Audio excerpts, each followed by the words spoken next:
امام سعد نے حکم دیا کہ تمام شہدائے کربلا کے بدنوں سے سروں کو جدا کیا جائے اور پھر ان سروں کو مختلف قبیلوں میں تقسیم کیا جائے تاکہ کوفے میں ابن زیاد کے پاس پہنچائے جائیں اور سر دکھا کر اس سے انعام حاصل کیے جائیں۔ کل 78 سر مبارک تھے۔ 13 سر مبارک قیس بن اشعث کی سرپرستی میں قبیلہ کندہ کے حوالے کیا گیا۔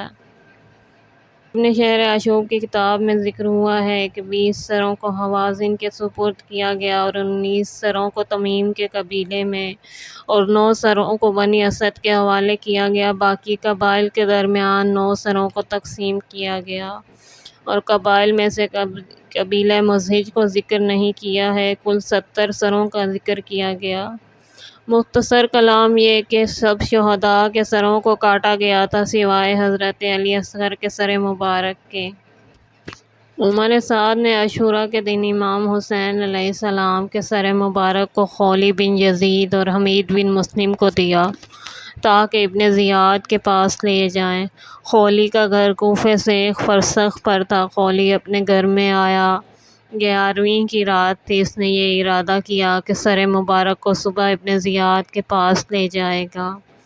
خولی کی 2 بیویاں تھیں، ایک ان میں سے انصاریہ مدینہ کے مسلمانوں میں سے کہ جس کا نام ایوب تھا، اہل بیت نبوت سے محبت رکھتی تھی۔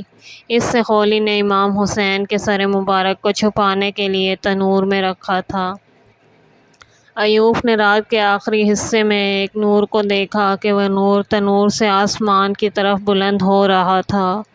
جب وہ اس نور کے قریب آئی تو سنا کہ کچھ عورتیں نالہ و فریاد کے ساتھ امام حسین کے لیے گریہ کر رہی ہیں، تو وہ فوراً حقیقت حال سے آگاہ ہو گئی اور خولی کے پاس آئی اور روتی ہوئی کہنے لگی: ظالم، تجھ پر خدا کی لعنت ہو، تو نے نواسہ رسول حسین کا سر قلم کیا ہے اور اس کو تنور میں چھپا رکھا ہے۔ اور دوسری بیوی نے خولی سے کہا کہ تم ہرگز مجھے اپنے بستر میں نہیں دیکھو گے۔ اس لیے خولی سے جدا ہو گئی اور دوبارہ اس کے پاس نہ گئی۔ خولی صبح کے وقت دارالعمارہ میں گیا اور امام حسین علیہ السلام کے سر مقدس کو ابن زیاد کے سامنے رکھا اور کہنے لگا: میرے رکاب کو سونے اور چاندی سے بھر دو، کیونکہ میں نے سید اور بزرگ کو قتل کیا ہے۔ میں نے ایسے بزرگ سردار کو قتل کیا ہے کہ جو حسب و نسب ماں باپ کے اعتبار سے سب سے افضل تھا۔ یہ بات عام لوگوں میں امام حسین کی تعریف تھی۔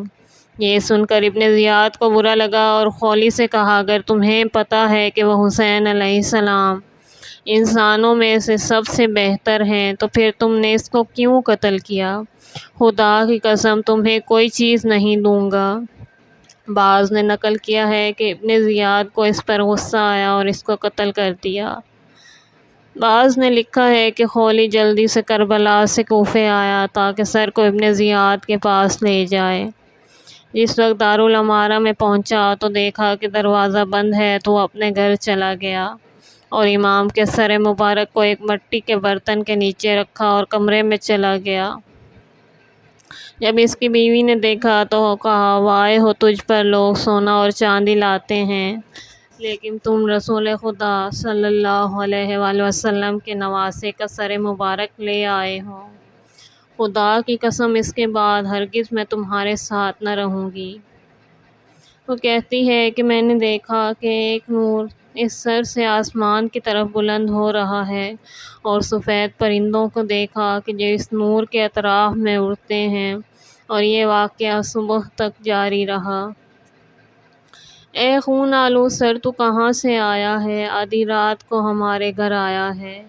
تیرے چہرے کا گلشن عجیب حد تک صاف ہے۔ اے خون آلود سر، تیرا جسم کہاں ہے؟ اے سر پر خون، تو کیوں افسردہ ہے؟ اے سر پر خون، تو کیوں افسردہ ہے؟ میرا خیال ہے کہ جواں مرگ ہے۔ اے وطن سے دور، بدن سے جدا ہونے والے سر، تجھے منزل مبارک ہو۔ اے خون میں ڈوبے ہوئے بے کفن شہید، منزل مبارک ہو۔ کاٹے جانا کے بعد کوئی سر دنیا میں اس صورتحال سے کب دوچار ہوا؟ قتل ہو جانے کے بعد کونین میں کوئی سر اس طرح کب رہا؟ یقیناً اے سر، تو ازل سے دو جہاں سے زیادہ بلند مرتبہ تھا۔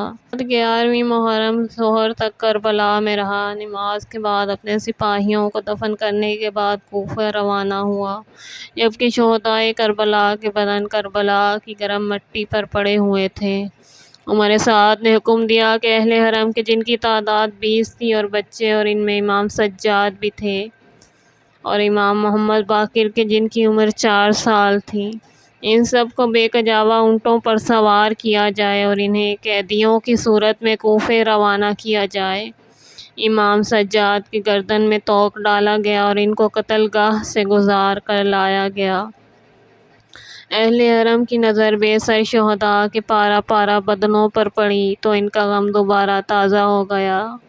مستورات اپنا منہ پیٹتی تھیں اور اپنے آپ کو اونٹوں سے زمین پر گرا دیا، اور شہداء کی لاشوں کے قریب آئیں اور گریہ و بکا سے قیامت برپا ہو گئی۔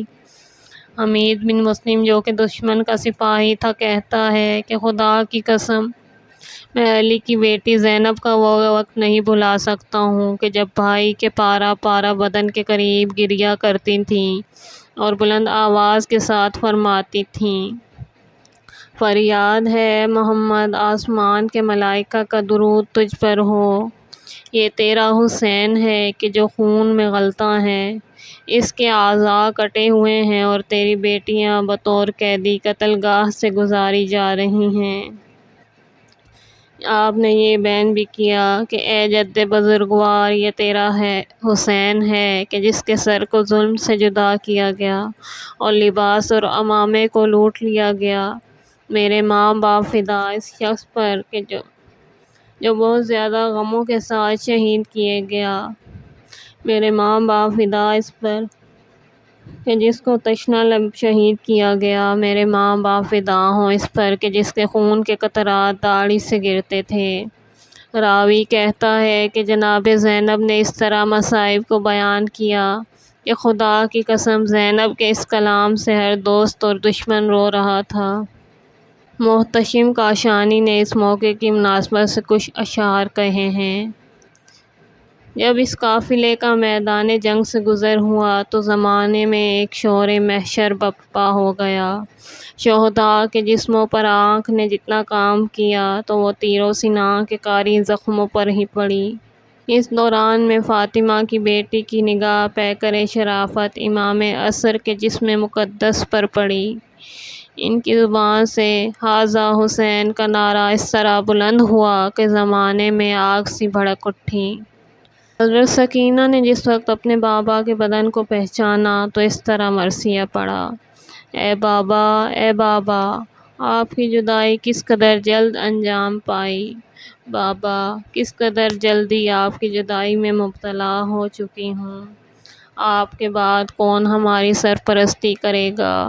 اے آقا، اے میرے سردار، آپ کے بعد یتیم کس سے پناہ حاصل کریں گے، اور بے سہارا عورتیں کس سے پناہ لیں گی۔ اے ہمارے جد بزرگوار، قبر سے باہر آؤ اور اپنے حبیب کو دیکھو کہ ان کا چہرہ کس قدر مجروح اور خون آلود ہو چکا ہے۔ اے آسمان، کیا تجھے خبر نہیں کہ تو نے کیا ظلم کیا ہے، اور کینے کی وجہ سے تو نے اس ستم آباد میں کیا کچھ کیا ہے۔ حسین کے قتل ہونے سے تو نے یزید کا مقصد پورا کر دیا۔ ذرا دیکھ کہ تیرے قتل کرنے نے کس کا دل خوش کیا ہے۔ اے ابن زیاد، یہ عمل کبھی نمرود نے بھی نہیں کیا جو تجھ شداد نے کیا ہے۔ جو محمد مصطفیٰ کی بوسہ گاہ تھا، تو نے کینے اور اناد کی وجہ سے اسے خنجر سے ذبح کیا۔ تیرا جسم بغیر سر کے کیوں پڑا ہے؟ یہ کیا احوال ہے کہ تیری بیٹی دیکھ کر مری جاتی ہے۔ مجھے ستمگر نے اتنی مہلت نہ دی کہ آپ کے پہلو میں تھوڑی دیر اپنے لیے جگہ بناتی۔ پرانے لباس پر قناعت کی، وہ بھی تیرے جسم پر سے اتار لیا گیا۔ جناب زینب نے جھک کر اپنے بھائی کے پارا پارا بدن کو اپنی گود میں لیا اور اپنے منہ کو بھائی کے حلقوم پر رکھا اور بوسہ دیا اور فرماتی تھیں: اے بھیا، اگر کربلا میں آپ کے ساتھ رہنے اور یہاں سے جانے کے لیے مجھے اختیار دیں تو میں آپ کے پاس رہنے کو ترجیح دوں گی، اگرچہ بیابان کے درندے میرے بدن کے گوشت کو کھا لیں۔ چونکہ میرا کوئی بس نہیں ہے، میں جا رہی ہوں تجھے چھوڑ کے، اے پارا پارا جسم، تجھے خدا کے حوالے کر رہی ہوں۔ اس کے بعد فرمایا، اے میری ماں کے لاڈلے، میں بچوں اور عورتوں کی دشمنوں سے حفاظت کرتے کرتے تھک گئی ہوں، اور یہ میری کمر ہے کہ دشمن کے تازیانوں کی وجہ سے سیاہ ہو چکی ہے۔